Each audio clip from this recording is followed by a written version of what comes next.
The night was supposed to be peaceful. The alien queen had finally put her 3 little daughters to sleep in their golden room. The palace was guarded by hundreds of soldiers. Nothing could go wrong. At least that's what everyone thought. But then, just before midnight, a scream echoed through the palace. A maid rushed to the queen's chamber, shaking with fear. Her voice broke as she cried out, "Your Majesty!" "The princesses, they're gone." The queen's blood turned cold. She threw off her royal cloak and ran barefoot through the marble halls, her heart pounding like thunder. Her daughter's room was empty. The windows stood open, the curtains flapping wildly in the night wind. The tiny beds were cold. For a moment, the queen couldn't breathe. Her world felt like it was collapsing. Those 3 little girls were not just her children, they were the future of her kingdom. "Find them!" she roared. Her voice cracked with fury and fear. "Search the palace, the gardens, the city, every corner. Bring me my daughters." Soldiers in silver armor spread out like a flood.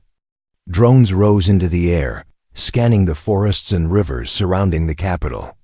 Messengers ran through the streets, shouting orders. The queen herself stormed through the palace halls, her long robe sweeping the floor behind her. Whispers began to spread. Who could take the princesses? Was it the rival kingdoms, or the humans? Someone said softly, almost afraid to speak the word, humans were rare on this planet. Most lived far from the alien cities, in small villages, near the borders. Some aliens didn't trust them, thought they were strange and dangerous. And among the humans, there was one man everyone whispered about, the loner in the forest. The queen's eyes burned with anger. If anyone had taken her daughters, she would bring down the wrath of the entire kingdom upon them. Hours passed. The soldiers returned one by one, shaking their heads. No tracks. No clues, no ransom note. Nothing. The queen felt like tearing down the whole palace brick by brick. She climbed to the highest tower, scanning the dark horizon herself. Somewhere out there, her daughters were alone. Maybe scared, maybe hurt. The thought made her fists shake. Then a strange report arrived. A young scout came running, out of breath. "Your Majesty," he said, trembling. We found them." The queen's heart jumped. "Alive?" The scout nodded quickly. "Alive, safe, but—" He hesitated, unsure how to continue. "But what?" The queen snapped. "They are with a human, Your Majesty, in the deep woods, in a cabin." The queen's eyes narrowed. "Of course. A human." She didn't waste another second. With a wave of her hand, she ordered her fastest soldiers to prepare. The palace gates burst open as an armored convoy rolled into the night. The ride through the forest was long and silent. The queen sat in the front, her face like stone. The soldiers around her gripped their weapons, ready for anything. Finally, they reached the cabin. A small, wooden house stood in the clearing, smoke rising from its chimney. The queen jumped off her hovercraft. Before it even stopped moving, she marched straight to the door, her soldiers spreading out, surrounding the place. She pushed the door open and froze. Inside, the room was warm, lit by a small fire. And there, on a simple bed, lay her 3 daughters, the princesses, curled up like kittens fast asleep. Their tiny heads rested on the chest of a human man who leaned against the wall, his arms around them protectively. He wasn't asleep. His eyes met the queen's as soon as she entered. Calm eyes, steady, as if he had been waiting for her. The queen's soldiers rushed in, weapons ready, but the man didn't move. He didn't look afraid. He didn't look guilty. "Who are you?" the queen demanded, her voice shaking with anger and confusion. The man spoke softly, almost too calmly. "They were cold. They were hungry. I gave them food. They slept. That's all." The queen didn't know what to say. The girls were safe. Not a scratch on them, no sign of harm. They slept peacefully, their little hands clutching the man's shirt as if they trusted him completely. For the first time that night, the queen felt something other than anger. It was confusion. Why would her daughters run to a stranger? And why a human? The night air outside was cold, but inside that little cabin, something was even colder, the mystery of who this man really was. The cabin was small and simple, with wooden walls and only one small fire burning in the corner. Outside, the queen's soldiers stood ready to strike. One word from her, and the human would be nothing more than a memory. But the queen didn't give the order. Not yet, because there was something strange about him. The man didn't kneel before her like others did. He didn't tremble when he saw the swords pointed at him. He didn't even flinch when the queen's shadow fell across the floor like a dark omen. Instead, he sat there with the 3 princesses asleep on his chest, as if the whole world outside didn't matter. His eyes met the queen's, steady and calm, like still water. "Get the children," the queen ordered sharply. 2 soldiers moved forward carefully, but the princesses stirred, holding the man's shirt tighter in their tiny fists. One of them mumbled in her sleep, "Don't take me, please." The queen froze. Her daughters looked peaceful, safe. They weren't afraid of this stranger. They were afraid of losing him. "Wake them gently," the queen whispered.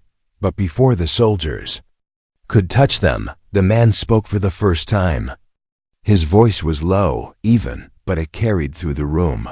"They came to me on their own," he said. "Lost, cold, hungry.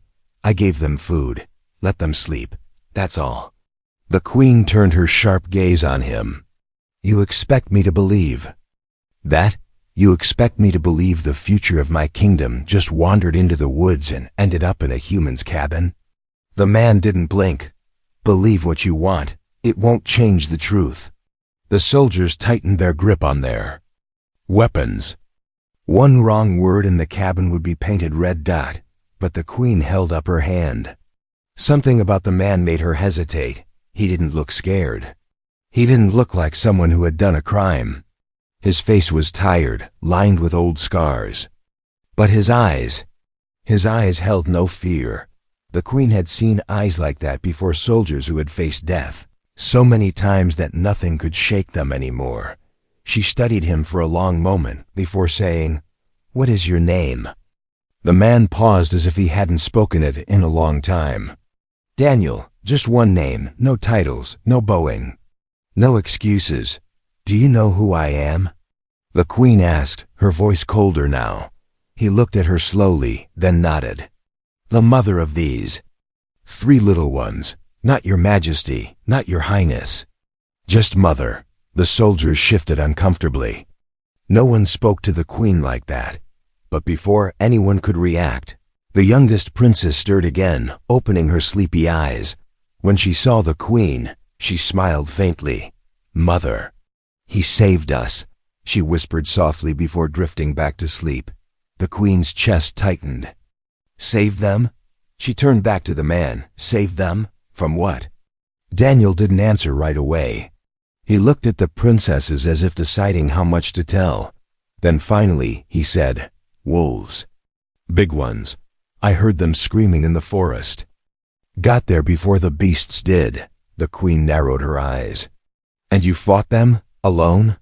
He gave a small shrug, like it was nothing. "They ran off. Ran off." Everyone knew the forest wolves feared nothing, not even soldiers in armor. Yet this man spoke like it was just another night for him. The queen didn't know what to make of him. Around her, the soldiers whispered softly, "Maybe he really did save them. Or maybe he set the whole thing up." The queen silenced them with one sharp look. She turned to Daniel again. "Why didn't you bring them back to the palace?" His answer was simple. "It was raining. They were tired. I let them sleep." That was it. No fear of punishment. No begging for mercy. Just calm words, spoken like the weather itself was. More important than a queen's anger. The queen stepped closer, studying his face. There was no greed in his eyes, no fear, no hatred. Just quiet. Like he had carried heavier burdens before this day. For a long moment, The only sound in the cabin was the crackling fire. Then the queen gave the order, her voice low. "Bring the princesses." "Leave him." The soldiers hesitated. "But your majesty." "Leave him," she repeated sharply. They obeyed. The princesses were lifted gently from his arms. They stirred but didn't cry. Their little hands reached toward him, even as the soldiers carried them away. Daniel didn't move, didn't speak. Just watched them go with those same calm eyes. And, for reasons she couldn't explain, the queen felt a shiver run through her. Who was this man who feared nothing? The next morning, the entire kingdom buzzed with whispers. News of the princesses being found safe had spread quickly. But along with relief came a dangerous rumor. They were found with a human, people said. A human man from the forest. Maybe he kidnapped them. Others argued, no. The princesses looked happy with him. Maybe they ran away on their own. But rumors have a way of growing like wildfires. By midday, some people were already calling him a criminal. Inside the palace, the queen sat on her throne, her daughters. Safe beside her, yet her mind was heavy. She looked at them closely. No bruises, no injuries. In fact, they seemed more relaxed than after any normal day in the palace. One of the princesses whispered softly, "Mother, he was kind. He gave us warm food. He told us not to be afraid." But the queen's council didn't care about kindness. "This is an insult to the crown," one advisor shouted. 3 royal daughters vanish and are found in a stranger's hut. The people will think the palace cannot protect its own. Another advisor said sharply, "We must punish this human. Execute him before the rumors destroy our reputation." The queen stayed silent for a long moment. She looked at her daughters again. The youngest one clung to her arm and said, "Mother, please, he saved us." Her words twisted in the queen's heart. A mother wanted to believe her children. But a queen had to protect her throne. Finally, she stood and said, "Bring him to the palace. We will hear his side before judgment." The council wasn't happy, but they obeyed. Daniel, the human, didn't resist when soldiers came to his cabin. He walked calmly, his hands behind his back, as if he was just going for a simple visit. People gathered along the streets to watch him being taken to the palace. Some spat at the ground as he passed. "That's the man who took the princesses." Someone muttered, "He'll lose his head by sunset," another said. But Daniel didn't look at them. His calm eyes stayed fixed ahead. In the palace, the queen sat tall on her throne as Daniel was brought before her. The council members lined both sides of the hall, their faces hard and cold. One advisor stepped forward. "This human put our kingdom at risk. He stole the princesses from their beds." Daniel spoke for the first time. His voice was steady, carrying through the hall. "I stole nothing. They came to me," the council scoffed. "Do you expect us to believe 3 royal daughters left the palace on their own?" "They were attacked," Daniel said simply. The queen leaned forward. "Attacked by whom?" "Wolves," he said. "I found them in the forest. If I hadn't, they would be dead." A murmur ran through the hall. Some council members frowned. Others didn't look convinced. "Convenient story," one sneered. "No witnesses, just your word." But then the oldest princess, sitting beside the queen, stood up. Her small voice rang out clearly. "It's true. The wolves chased us. He fought them. He carried us through the rain. He saved us." The queen looked at her daughter, then back at Daniel. His face was calm as always. He didn't look proud or eager for praise. One council member slammed his fist on the table. "Even if he saved them, why keep them overnight? Why not bring them home immediately?" Daniel finally looked at him. It was dark. They were tired. "I thought sleep was better than dragging 3 frightened children through a storm." The room went silent. His words were simple, honest, but politics is rarely about truth. The council began whispering among themselves. "He's dangerous," one said softly. "Too calm, too fearless. A man like that cannot be controlled. Another muttered, if the people start admiring him, it will weaken the crown. The queen heard them but said nothing. She was watching Daniel closely. Something about him felt familiar, but she couldn't place it. Finally, one advisor said, Your Majesty, the law is clear. A commoner keeping royal blood overnight without permission is treason. The punishment is death. The princesses gasped, No! They cried together. The youngest ran to the queen, clutching her hand. Mother, please don't let them hurt him. He saved us. But the council kept pressing. If you protect him, people will say the queen puts a stranger above her own throne. The queen felt torn in two. She was a mother, but she was also a ruler. Daniel stood there silently, his calm eyes betraying no fear. He looked at the queen. Once, as if telling her he didn't care about the outcome.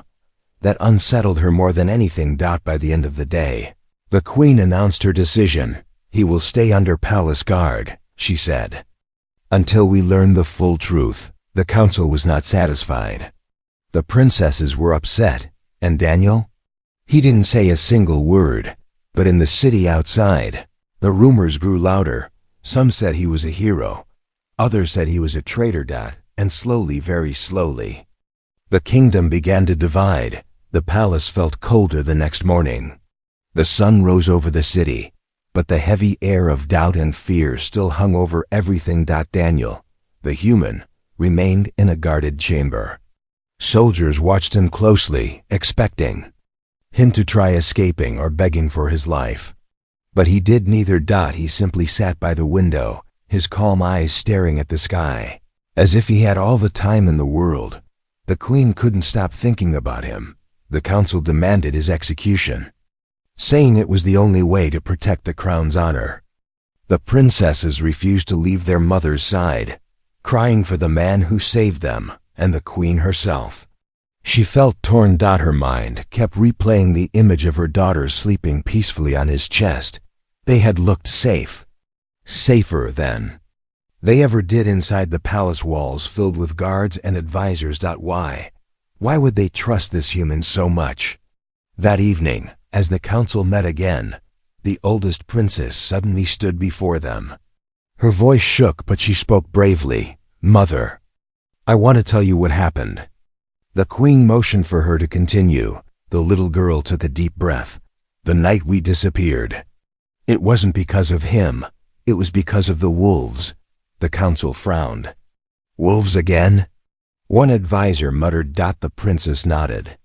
Quickly, our carriage broke when we were coming back from the summer lodge. The guards went to find help. Then the wolves came, big ones with red eyes. They attacked. We ran into the forest. We were lost. Until he came. She pointed toward the chamber where Daniel was kept. He fought them, she said softly, with only a stick and fire. He carried us when we were too tired to walk. He told us stories so we wouldn't cry. He said we were safe now. The queen listened in silence. Every word stabbed through the wall of doubt around her heart. This man had risked his life for her daughters. And yet he asked for nothing. Council wasn't happy. He might still be dangerous, one insisted. Men like him always want something in the end. But the youngest princess whispered, he didn't want anything. Not even food. He only told us to rest. The queen's eyes narrowed. Most men would beg for gold, titles, or power after saving royal children. But this man hadn't even asked for a thank you. Who was he?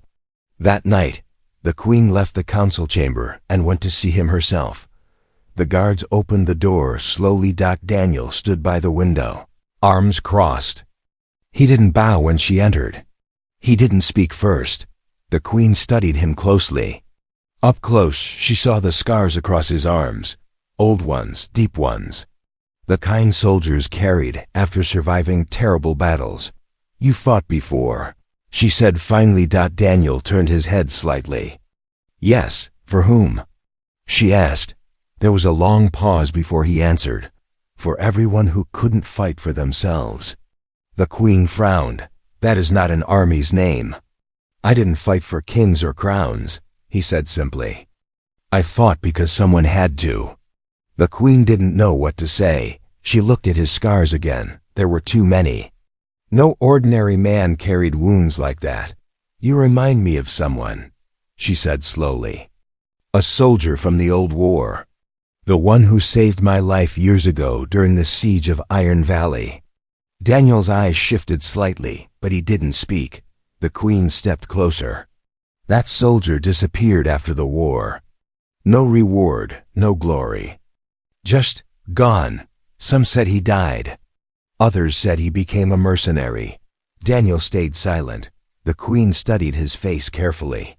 Then it hit her. It was you, she whispered. You were the one who carried me out of the fire that night. Daniel finally looked at her. His calm eyes held no pride, no arrogance. Only quiet truth. I didn't stay for thanks then, he said softly. And I don't stay for them now. The queen felt her breath catch. This man had saved her life once. Now he had saved her daughters, and he never asked for anything, not gold, not land, not power, nothing. That the queen realized something else too. He lived alone in the forest because he wanted peace.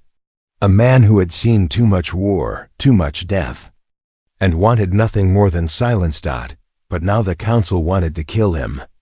Because of politics. The queen's hands curled into fists. For the first time, anger at her own advisors burned inside her. This man had given everything and asked for nothing, and they called him a traitor. Outside, the city still whispered rumors. Some called Daniel a hero. Others called him a kidnapper. But inside the queen's heart, a decision was forming. The council wanted his death, but the queen wasn't so sure anymore. The queen couldn't sleep that night. She stood on the palace balcony, looking over the sleeping city below.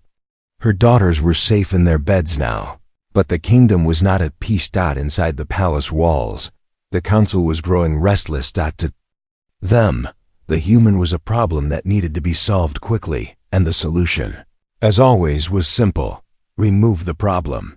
The next morning, the council gathered in the royal hall. Their voices were sharp, echoing off the stone walls. This human is dangerous, one advisor said. He knows too much. He carries himself like a soldier, not a commoner. And the people? The people talk about him as if he is some kind of hero. That cannot be allowed. Another advisor slammed his hand on the table. We must act before his name grows larger than the crown itself. He has already stolen the people's hearts with this story of saving the princesses. Next, they will call him a savior of the realm. The queen sat silently on her throne, her face calm, but her eyes cold. One council member leaned forward. Your Majesty, you are a ruler first, a mother second. If you let this man live, the people will think the crown is weak. They will think you bow before a stranger instead of protecting your own throne. The queen's fingers tightened around the arm of her throne. The council's words burned, but she didn't answer yet. Outside the palace, the soldiers kept Daniel under heavy guard. He didn't resist. He didn't speak. He only sat quietly, his calm eyes watching the courtyard as if the chaos around him didn't matter. The princesses visited him secretly in the morning, slipping past the guards. Why? Don't you defend yourself? The youngest asked softly. Why don't you tell them you saved us? Daniel gave her a small smile. Truth doesn't need shouting, he said. It stands on its own. The oldest princess looked at him sadly. They want to hurt you. Mother tries to protect you, but the council, they are angry. Daniel said nothing. He had faced worse than angry men with titles, but inside, he knew politics was a battlefield far deadlier than war. By midday, the council made their move. They stormed into the throne room, faces hard with decision. Your Majesty, one of them said, the people are asking questions. They say the human is a hero. They ask why the crown would punish a man who saved royal blood. If we wait longer, his name will spread even more. We cannot risk it. Another stepped forward. The law is clear. A commoner who takes royal children without permission commits treason, no matter the reason. The punishment is death. If you do not act, the people will think the law bends for him. That the queen bows before a stranger. The queen's jaw tightened. The council pressed harder. We demand his execution by tomorrow's dawn. The queen rose slowly from her throne. Her voice was quiet, but it cut through the room like a blade. You demand? She asked softly. The council members hesitated. We advise your majesty, for the safety of the crown. The queen's eyes burned like fire. This man saved my daughters when no one else could. He fought the wolves alone. He asked for nothing in return, and you call him a threat? The head advisor didn't flinch. Yes, your majesty. Because heroes become legends, and legends turn people against their rulers. The queen stared at them, her heart torn. They were right about one thing. The people already admired the human. Some even whispered that he should lead the palace guards, that a man like him would protect the kingdom better than any council of old. Men hiding behind laws. Powerful whispers like that could grow dangerous. That night, the queen visited Daniel. Again, the guards stepped back as she entered his cell. He looked at her calmly, as if he already knew why she was there. They want your death, she said quietly. Daniel nodded once. I heard. They think you're dangerous. I am, he said simply, but only to the ones who hurt the innocent. The queen looked at him sharply. Would you harm my counsel? Daniel shook his head. No, I don't care about thrones or crowns. I care about the children who would have died in that forest. That's all. His words were simple, honest. The queen believed him. But the council wouldn't. By morning, the council made their threat clear. Either he dies, the head advisor said, or we resign from this throne. We will not serve a queen who chooses a human over the laws of the kingdom. It was open rebellion. The queen felt fury rise inside her. This was no longer about one man. It was about power. And power always came with a price. The palace felt like a boiling pot about to spill over. Outside the walls, the people talked of the human who saved the princesses. Inside, the council shouted for his death. And in the middle of it all stood the queen, torn between the throne and the truth. By evening, things had reached a breaking point. The council gathered in the throne room once again. Soldiers lined the walls. The princesses sat beside their mother, their small faces pale with worry. The head advisor stepped forward, his voice sharp. Your Majesty, the time has come. We cannot allow this man to live. The law is clear. If you protect him, you put the crown itself at risk. The queen sat still, her face like stone. One of the princesses suddenly stood and cried out, He saved us. Why can't you see that? But the council ignored her. They had already decided the human must die. Just then, the sound of boots echoed in the hall. An old soldier entered, his armor dented from battles long past. His hair was gray, but his back was still straight like a man who had carried many wars on his shoulders. The queen looked up sharply. General Corin? The old general bowed. Your Majesty, the council frowned. They hadn't seen this man in years. He had retired after the Great War, living quietly in the mountains. Why was he here now? The general turned to the queen. I heard the name of the man you keep under guard. I came to see if it was true. The queen watched him closely. And what do you see? The general's eyes moved to the human standing between soldiers. For the first time since all this began, Daniel's calm expression softened slightly. The general nodded slowly. It is him. Who? The council demanded. The general turned toward them, his voice ringing through the hall. The ghost of Iron Valley, he said. The hall fell silent. Everyone knew the name. The ghost of Iron Valley. The nameless soldier who had appeared during the Great War when the Queen's army was trapped by enemy forces. No one knew where he came from. No one knew his real name, but when the enemy closed in, this soldier had led a daring counterattack. He fought like a man who had nothing to lose, cutting through the enemy lines, saving the Queen herself from certain death. And then he vanished. No reward, no glory, no medals. Just gone. The Queen stood slowly, her eyes wide. "It was you," she whispered, looking at Daniel. "All these years, it was you." Daniel didn't deny it. The council looked shaken, but the head advisor snapped angrily. "Even if he was a soldier once, that changes nothing. The law." "The law?" General Corrine interrupted sharply. "The law would not even exist if not for this man. The kingdom would have fallen years ago if he hadn't saved it." The council fell silent under the weight of his words. The Queen stepped down from her throne. For the first time since this began, her voice trembled. "Why did you disappear?" "After the war?" she asked. Daniel finally spoke. His voice was low, steady. "Because I was tired of killing, tired of watching men die for kings and crowns. I wanted peace." The Queen looked at him for a long moment. "And now you save my daughters the same way you once saved me." Daniel gave a small shrug. "Children don't care about crowns. They just needed someone to keep them safe." His words were simple, but they struck deep into the Queen's heart. The council tried one last time. "This changes nothing," the head advisor said coldly. "Hero or not, the law was broken. He kept the princesses without permission. The punishment is death." The Queen turned on him sharply. "Enough." Her voice thundered through the hall. "This man has saved this kingdom not once, but twice. And you dare speak of punishment?"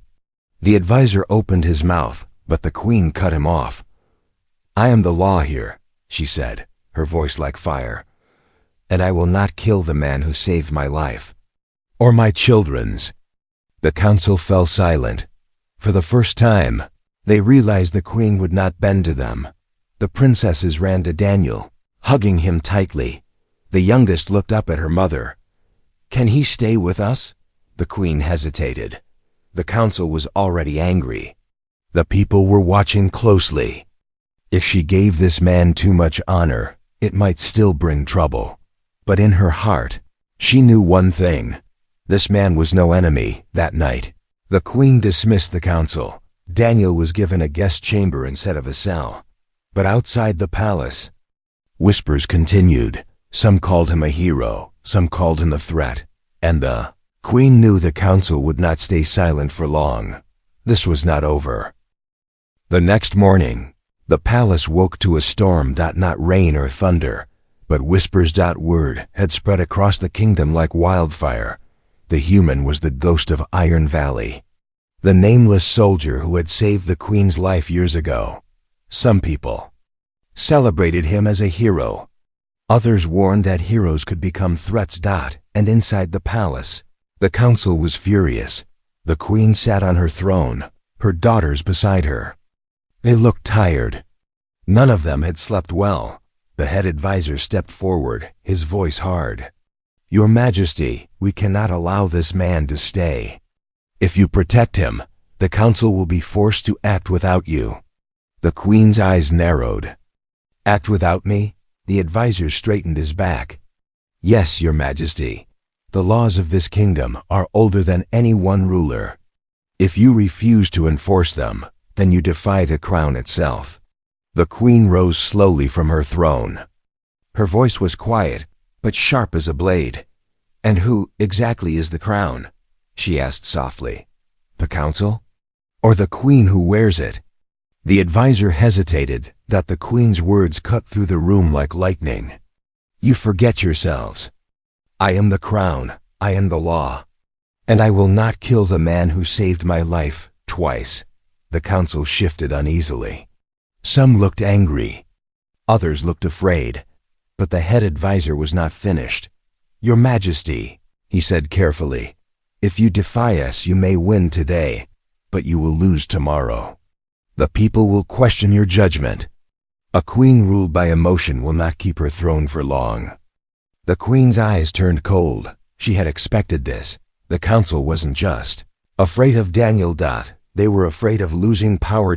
As the tension grew, the doors to the throne room opened. Daniel stepped in, escorted by soldiers. He looked the same. As always, calm, steady, unreadable. The princesses ran to him at once. They clung to his arms like they had that first night. The queen looked at him for a long moment before speaking. "The council demands your death," she said quietly. "But the truth has been revealed.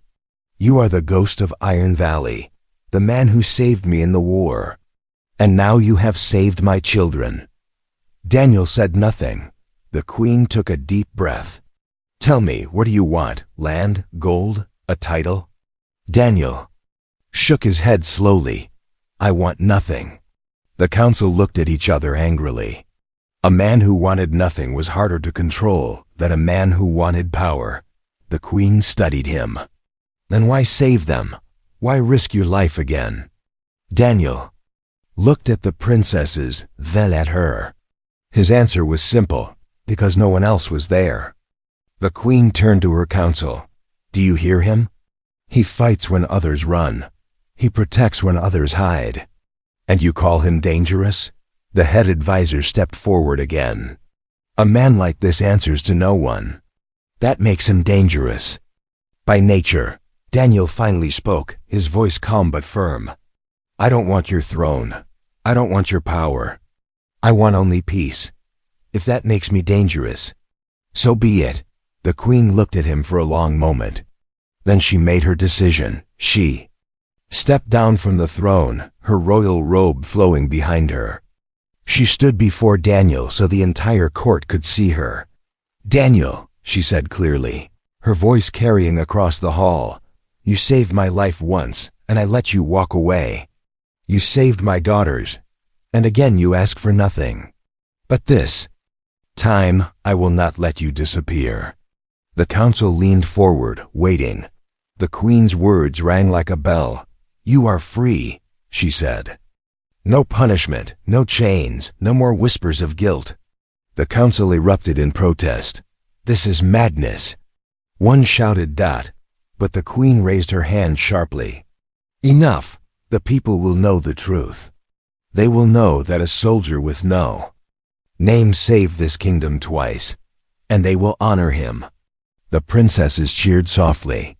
One of them hugged Daniel tightly, but he looked at the queen with steady eyes. "I don't want honor," he said quietly. The queen nodded. "Then you will have peace. My guards will see that no one touches you, not the council, not the soldiers. No one." The council's faces turned dark. They had lost, for now. That evening, Daniel left the palace quietly. The princesses cried, but he told them softly, "I will visit. I just don't belong in palaces." The queen watched him go, her heart heavy but certain she had done the right thing. As he disappeared into the forest, she knew the council would plot again, but she also knew this: the ghost of Iron Valley would return if the kingdom ever needed him. Because heroes didn't need crowns, they just needed a reason.